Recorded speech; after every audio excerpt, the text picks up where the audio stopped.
नमस्कार। मैं आर के सक्सेना, मास्टरमाइंड कोचिंग रीवा, मध्य प्रदेश। और आज का हमारा ये वीडियो एमपी पीएनएसटी 2024 की जो काउंसलिंग चल रही है उसी को लेकर के है। तो आज का हमारा सब्जेक्ट है कि एमपी पीएनएसटी 2024 की जो बच्चियां एक बहुत बड़े असमंजस में हैं कि प्राइवेट कॉलेज लूं या ना लूं। तो आज आपका चॉइस फिलिंग का, जी हाँ, आज चॉइस फिलिंग का आपका लास्ट डे है और बहुत सारी बच्चियों ने आपका 6 तारीख को ही चॉइस फिलिंग करवा ली होगी। लेकिन हमारा ऐसा मानना है कि बहुत कम बच्चियों ने करवाई है और ज्यादातर चॉइस फिलिंग आपकी जो है वो कल 7 जनवरी 2024 को कराई गई। लेकिन अभी भी बहुत सारी ऐसी बच्चियां हैं जिन्होंने अपनी चॉइस फिलिंग नहीं करवाई है, असमंजस में है कि चॉइस फिलिंग करवाऊं या ना करवाऊं। तो हमारी तो यही राय है कि यदि आपकी रैंक ठीक ठाक है, गवर्नमेंट कॉलेज मिलने के चांस हैं, तो आपको निसंदेह रूप से चॉइस फिलिंग करवाना चाहिए। तो आज चॉइस फिलिंग का आपका आखिरी तारीख है और आज ही आपको चॉइस फिलिंग जो है वो रात्रि के 11:59 तक आप चॉइस फिलिंग करवा सकते हैं। तो चॉइस फिलिंग का भी एक अपना गणित है, मैंने पिछले वीडियो में उस गणित को बताया है। मुख्य रूप से जो मास्टरमाइंड का गणित है वो ये गणित है कि यदि आपकी रैंक अच्छी है, आप जो कॉलेज चाह रहे हैं उन कॉलेजों की अपनी कैटेगरी की सीट गिन करके और अपनी रैंक का मिलान करें। यदि रैंक के अंदर आ रही है वो, तो आप उन कॉलेजों को पहली प्राथमिकता दें। लेकिन यदि ऐसा नहीं है, आपकी रैंक ज्यादा है, तो आपको खास तौर से उन कॉलेजों पर ध्यान देना चाहिए इन पर ज्यादातर बच्चियां ध्यान नहीं देती हैं। दूसरे शब्दों में हम कहें तो ऐसे कॉलेज जो छोटे नगरों में है, जैसे झाबुआ है, आपका राजगढ़ है, देवास वगैरह है, बिरसा वगैरह है, तो इनको प्रायोरिटी देना है आपको चॉइस फिलिंग में। तो इससे आपकी जो है वो गवर्नमेंट कॉलेज मिलने के चांस बढ़ जाएंगे। और यदि आपकी रैंक अच्छी है तब तो कोई दिक्कत ही नहीं। जैसे कि हमारी बच्ची आपकी खुशी लोहारे, जिसकी 7th रैंक है, और एक दो बच्चियों ने काउंसलिंग में पार्टिसिपेट नहीं किया है, तो इस तरह से उसकी रैंक और अच्छी हो गई है। और उस बच्ची ने बेझिझक होकर के पहली प्राथमिकता देते हुए देवास का जो डीएचएस का गवर्नमेंट कॉलेज उसको ले लिया है। तो यदि आपकी रैंक अच्छी है तब तो कोई दिक्कत नहीं है, लेकिन रैंक थोड़ा ज्यादा है तब आपको जो है मास्टरमाइंड कोचिंग का जो चॉइस फिलिंग का गणित है उसको अपनाना होगा। चलिए हम बात करते हैं आज के सब्जेक्ट पर। तो अधिकांश बच्चियां, कुछ बच्चियों को हम छोड़ रहे हैं जो अच्छी रैंकर हैं, लेकिन अधिकांश बच्चियां इस बात को लेकर के परेशान हैं, जिनकी अधिक रैंक है वो बच्चियां भी परेशान हैं कि सर प्राइवेट कॉलेज लूं या ना लूं। तो जहां तक प्राइवेट कॉलेज, तो लगभग हर बच्ची को जो आपकी काउंसलिंग में पार्टिसिपेट कर रही है, जिसने रजिस्ट्रेशन करवाया है, तो उसको प्राइवेट कॉलेज बिल्कुल मिल रहा है। बीएससी नर्सिंग मिल रहा है, चाहे जीएनएम ले तो वो भी मिल रहा है। लेकिन यहीं पे असमंजस ये है कि प्राइवेट कॉलेज लूं या ना लूं। तो आज हमारा वीडियो का सब्जेक्ट यही है कि एमपी पीएनएसटी 2024 की जो बच्चियां काउंसलिंग में पार्टिसिपेट कर रही हैं वो एक असमंजस में है कि प्राइवेट कॉलेज लूं या ना लूं। तो आज हम उसी विषय पर डिस्कस करेंगे और आप इस वीडियो को पूरा देखिएगा। निसंदेह रूप से हमारा वीडियो आपके लिए उपयोगी होगा और आपका जो असमंजस है उस असमंजस को सॉल्व करने में हमारा वीडियो काफी सहायक होगा। तो जो प्राइवेट कॉलेज है उसमें एडमिशन आप ले या ना ले, इसमें जो मुख्य रूप से दो दिक्कतें हैं। पहली दिक्कत तो आपकी ये है कि इसकी भारी भरकम फीस है। तो ज्यादातर जो बच्चियां पीएनएसटी देती हैं उनकी आर्थिक स्थिति इतनी अच्छी नहीं होती है कि वो भारी भरकम फीस दे सकें। और जहां तक स्कॉलरशिप की भी हमसे क्वेश्चन पूछ रही हैं, तो स्कॉलरशिप आता है लेकिन आधा अधूरा आता है। जो उनकी जो फीस उनकी लग रही है उसकी पूर्ति नहीं हो पाती है। तो सबसे बड़ी दिक्कत आपकी ये है कि जो प्राइवेट कॉलेज है उनमें फीस भारी भरकम है। 1 लाख तक फीस है, 75,000 से लगभग शुरू हो जाती है, 75,000 से शुरू होकर के 1 लाख या इसके ऊपर भी 1.5 लाख तक फीस जाती है आपकी ये पर ईयर की। और इसमें अन्य खर्चे जो है सम्मिलित नहीं होते हैं। तो पहली दिक्कत तो आपकी यही है कि भारी भरकम फीस, इसी कारण बच्चियों में असमंजस है। दूसरा ये है कि गवर्नमेंट जॉब की गारंटी नहीं होना। तो हम एक बार स्पष्ट कर दें कि जो आपके मध्य प्रदेश के गवर्नमेंट कॉलेज हैं, चाहे आपके डीएचएस के हों या आपके डीएमई के हों, दोनों कोर्स करने के बाद आपकी 100% जो है वो जो आपकी गारंटी होती है। बल्कि आपके बॉन्ड में ही, जैसे आप एडमिशन लेते हैं तो बॉन्ड में आपको ये शर्त दी जाती है कि आप 5 साल जो है गवर्नमेंट कॉलेज में जो है वो सरकारी नौकरी आपको करनी होगी। तो मुख्य दिक्कतें यही है दो कि भारी भरकम फीस है, गवर्नमेंट जॉब की गारंटी नहीं है। तो अब क्या करें? तो हमारी परामर्श तो यही है, ये वीडियो हमारा कैरियर परामर्श के रूप में हमें दे रहे हैं आप लोगों को। तो क्या करें? तो हर पीएनएसटी देने वाली बच्ची का यही सपना होता है कि वो उसको एक जो है वो गवर्नमेंट कॉलेज मिल जाए, यानी हर बच्ची का सपना है जीसी नर्सिंग कॉलेज। और अब हम क्या करें? तो ऐसी बच्चियां जिनको एडमिशन मिल रहा है उनको बहुत बहुत हमारी तरफ से बधाई। और कई बच्चे हमारे ऐसे संपर्क में हैं, कोचिंग की बच्चियां भी हैं जिनको स्पष्ट रूप से गवर्नमेंट कॉलेज मिल रहा है, लेकिन बहुत सारी ऐसी बच्चियां भी हैं जो कि गवर्नमेंट कॉलेज नहीं पा रही हैं।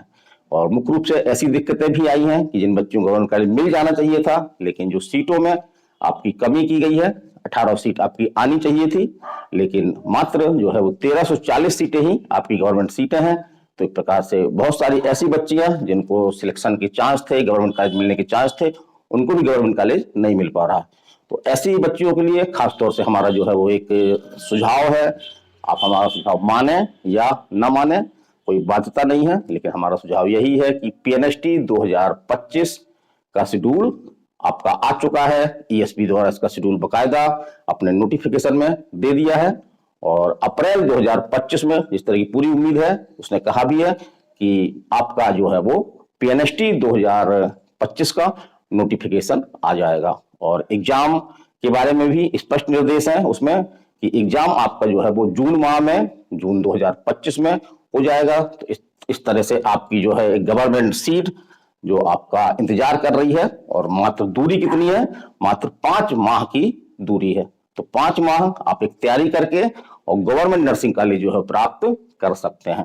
जहां तक हम एग्जाम पैटर्न की बात करें तो पिछले बार अचानक एग्जाम पैटर्न बदला गया, जिसमें आपका मुख्य रूप से जीके शामिल किया गया, और जो 11th का फिजिक्स केमिस्ट्री बायो का जो सिलेबस था उसको हटा दिया गया। तो अब आपका सिलेबस भी कम हो गया है, तो इससे सफलता के चांस आपके बढ़ गए हैं, और जो जीके भी तैयार करने का आपको जो है वो अच्छा अवसर मिल गया है। जहां तक जीके की बात है तो हम इसी चैनल में आपका जीके की बिल्कुल फ्री आपकास्ट क्लास हम इसमें डालते रहेंगे। एक तरफ से डालेंगे, हम पूरे महत्वपूर्ण टॉपिक जो भी हैं उन पर हमें वीडियो बनाएंगे, वो पूरी तरह से आप पर जो है वो निःशुल्क पहुंचेंगे, बहुत लंबे नहीं होंगे, केवल सारगर्भित जो आपका जीके है, इंपॉर्टेंट जीके है, वेरी इंपॉर्टेंट जीके है, उसी को हम अपने वीडियो में शामिल करेंगे। तो एग्जाम पैटर्न स्पष्ट है, अब बहुत बड़ा कोर्स नहीं है, हमारे पास लगभग 5 माह का समय भी है। और जहां तक हम एग्जाम पैटर्न की बात करें तो एग्जाम पैटर्न में जो बदलाव आया है, आपके 100 क्वेश्चन होंगे, फिजिक्स, केमिस्ट्री, बायो और आपका इंग्लिश और जीके, हर टॉपिक में, हर सब्जेक्ट में आपके जो है वो 20-20 क्वेश्चन होंगे। जहां तक फिजिक्स, केमिस्ट्री, बायो की बात है तो आपको केवल और केवल जो आपके 12th में आपकी जो फिजिक्स, केमिस्ट्री, बायो जो टेक्स्ट बुक है वो लगती है, तो उसी में आपको सीमित रहना है, उसके बाहर आपको जो है बिल्कुल भटकना नहीं है। जहां तक जीके की बात है तो जीके सरल करना उतना कठिन नहीं है, और हमारी हेल्प भी आपको मिलती रहेगी। रही बात इंग्लिश की, तो ज्यादातर बच्चों की जैसे इंग्लिश कमजोर होती है तो उनका कॉन्फिडेंस जो है वो जवाब देता है कि हमसे ना हुई। जैसे हमने वीडियो बताया था आपका कि हमारी एक बच्ची जिसने अच्छी रैंक बनाई है, लेकिन उसके इंग्लिश में मात्र 2 नंबर आए हैं। तो उस वीडियो के माध्यम से हमने उस बच्ची की भावना जाननी चाहिए, जो आम व्यक्ति है, आम बच्ची है, उनकी भावना जाननी चाहिए कि हमरे तो 2 नंबर आए हैं इंग्लिश में, हमारी इंग्लिश कमजोर ही हमार ना हुई। लेकिन उस बच्ची ने 2 नंबर ला करके इंग्लिश में और दिखा दिया, और उसकी आज ईडब्ल्यूएस में 23 रैंक है। नाम उसका आप जान रहे होंगे क्या नाम है। और अब हम बात कर रहे हैं कि बच्चियां जल्दबाजी में, ठीक है, आप 2025 की तैयारी शुरू कर दें। 2025 की तैयारी आपको कैसे करनी है, तो जनरली ये देखा जा रहा है कि बहुत सारे आपके ऐसे कोचिंग सेंटर हैं जो ऑफलाइन तो चला ही रहे हैं, लेकिन साथ साथ में आपका ऑनलाइन भी चला रहे हैं। तो बहुत सारे बहुत सस्ते कोर्स बेच रहे हैं वो, जैसे 1495 रुपया, या यहाँ तक कि आपका 1000 रुपये तक में भी आपको कोर्स मिल जाएगा। तो आपको ऑनलाइन कोर्स लेना चाहिए या नहीं लेना चाहिए, इसके संबंध में भी हम आपको थोड़ा सा कुछ बातें कहना चाहेंगे, उस बात को आप ध्यान से सुनिएगा। तो इसमें जो मुख्य दिक्कतें हैं, कुछ ही दिक्कतें हैं आपकी। जैसे कि पहली दिक्कत है कि आपको डेली जो है वो 5 से 6 वीडियो आपको देखने होते हैं। यदि आप किसी कारण से वो वीडियो नहीं देख पाते हैं, 1-2 दिन नहीं देख पाते हैं, तो वीडियो की संख्या जो है वो दुगनी और तिगनी हो जाती है, जिसको आप कवर नहीं कर पाते हैं और अंत में आपकी सिलेबस के जो पूरे टॉपिक कवर नहीं होते हैं और इस तरह से आपकी जो है सफलता में जो है वो थोड़ी सी कमी रह जाती है। जहां तक हम दूसरी बात करें कि जो आपकी ऑनलाइन क्लास होती है उसमें आपको कोई प्राइवेट रूप से गाइडेंस नहीं मिलता है, जबकि हर बच्चे का नेचर अलग अलग होता है। कुछ बच्चे जल्दी समझ जाते हैं, कुछ बच्चों को समझने में देर लगती है। तो हर बच्चे को जो प्राइवेट गाइडेंस मिलता है ऑफलाइन क्लास में, वो आपकी ऑनलाइन क्लास में मिलना संभव नहीं है, क्योंकि हर बच्चे की अपना एक नेचर होता है, अपनी एक समझ होती है। तीसरी बात हम ये कहना चाह रहे हैं कि जनरली हम जिस तरह से ज्यादा अपना मोबाइल देखते हैं, तो हम मोबाइल देखने से अगर हम 1-2 घंटे लगातार मोबाइल देख लें तो उसका हमारे मस्तिष्क पर प्रभाव पड़ता है। एक प्रकार से हमारी आंखें जो है वो चकराने लगती हैं और इसके हमारे शारीरिक दुष्प्रभाव भी बहुत पड़ते हैं। तो प्रकार से आंखें ही नहीं केवल बल्कि इसमें मस्तिष्क हमारा जो है भारी हो जाता है, जो हमारी समझने की क्षमता है वो काफी कम हो जाती है। यही कारण है कि मास्टरमाइंड कोचिंग रीवा जो कई वर्षों से आपका नीट है, नर्सिंग है, आपका पीएटी है, आपका आईआईटी जेई है, इस तरह को संचालित कर रहा है। इसके साथ साथ आपके जैसे एमपीपीएससी है, आपका यूपीएससी है, इसी तरह से one day exam, bank, SSC, railway वगैरह है और लाइव एग्जाम है आपके सिविल जज और एडीपीओ, तो इनकी क्लासेस संचालित कर रहा है। लेकिन मास्टरमाइंड गाइडेंस के रूप में कुछ वीडियो देता है कि किस तरह से आपको पढ़ना है। कुछ सब्जेक्ट पे आपके जो कठिन सब्जेक्ट होते हैं उन पर वीडियो बनाता है, लेकिन ऑनलाइन क्लास का संचालन नहीं करता है। शायद यही वजह इसके पीछे रही है कि ऑनलाइन क्लास की जो है वो कुछ उसके सामने चुनौतियां हैं और उन चुनौतियों को बच्चे सामना नहीं कर पाते हैं और ज्यादातर ऑनलाइन क्लास लेने वाले बच्चों में जो सफलता रेशियो है वो काफी कम होता है। तो ऑनलाइन कुछ बच्चों के लिए ही है, जो समझदार बच्चे हैं जिनके कॉन्सेप्ट क्लियर है, उनके लिए ऑनलाइन आपका एग्जाम जो ऑनलाइन तैयारी है वो अच्छी हो सकती है, लेकिन हर बच्चे के लिए ऑनलाइन तैयारी अच्छी नहीं हो सकती है। तो मास्टरमाइंड कोचिंग रीवा भी आपके ऑफलाइन बैच चला रहा है और पीएनएसटी 2025 को ध्यान में रखते हुए मास्टरमाइंड कोचिंग द्वारा ऑफलाइन क्लासेस शुरू की गई हैं। और हमारा ये कहना नहीं है कि आप हमारे पास ही आए ऑफलाइन क्लास लेने, आप जहां पे भी हैं वहां पे पास में बहुत सारी ऐसी कोचिंग संस्थान है जहां पे आपकी ऑफलाइन क्लास चलती हैं। तो थोड़ा सा आपको जो पढ़ाने वाले टीचर हैं उनकी क्वालिटी देखते हुए, उसका सफलता रेशियो क्या है, उनके तरीका क्या है, सिस्टम क्या है, वहां पे सुविधाएं क्या है, स्टडी मटेरियल वगैरह दे रहे हैं कि नहीं दे रहे हैं, कंटिन्यू उनके जो है टेस्ट वगैरह हो रहे हैं कि नहीं हो रहे हैं, क्योंकि मॉक टेस्ट आपकी तैयारी को जो है वो अंतिम जो है स्वरूप प्रदान करते हैं। तो मास्टरमाइंड कोचिंग की ऑनलाइन क्लास में आप ऑफलाइन क्लास में आप आ सकते हैं और हमारा मोबाइल नंबर नोट कर ले आप 930 281 2239। तो इस नंबर पे आप स्वयं हमसे बात कर सकते हैं। आपके लिए क्या अच्छा होगा इसके बारे में हम आपको जो है वो बता सकते हैं। तो आज के वीडियो में इतना ही। वीडियो काफी लंबा ना हो, ये हमारी प्रयास रहता है ताकि बच्चे उसको आराम से देख सकें बिना किसी असुविधा के और परेशानी के। तो आज के वीडियो में इतना ही। मैं आर के सक्सेना, मास्टरमाइंड कोचिंग रीवा, मध्य प्रदेश। नमस्कार, धन्यवाद।